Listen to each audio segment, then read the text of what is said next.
the crossover lunge with contralateral reach.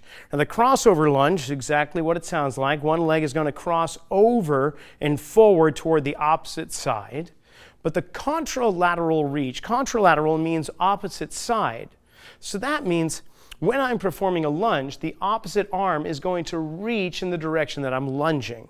If I were to stand on a giant clock with 12 in front of me and 6 o'clock behind me, my left leg is going to lunge forward and across to the right-hand side somewhere around 1 or maybe 2 o'clock at the most. And as I lunge into that position, I'm going to lower my torso and reach forward with my right hand toward the stepping leg. And then come back to center. Now by doing that, what's happening is not only am I getting my leg to load, but by leaning over and down, I'm actually able to load my hips a lot more, as well as some of the portions of my quadricep muscle and that hamstring complex connecting up to the glute. And then I drive back to center. Now, I can do the same thing to the opposite side. Right leg is going to step around to 10 or 11 o'clock, maybe 10 o'clock at the most. Left hand holding the dumbbell, so right leg, left hand, contralateral.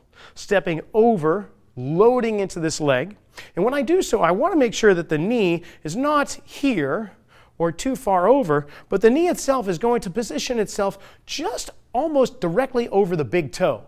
And as I lower the dumbbell down, I'm going to feel how much these muscles kick in and then drive me back to center. Now, one side may be a little bit more of what you need at this time, but we won't know that unless you assess before and after the movement itself. So choose an assessment that you favor: single leg balance, shoulder flexion, scarecrow, whatever the assessment is for you. Assess before, perform the movement for a few repetitions, reassess. Was there a positive outcome? That's the one to put into your program for the time being.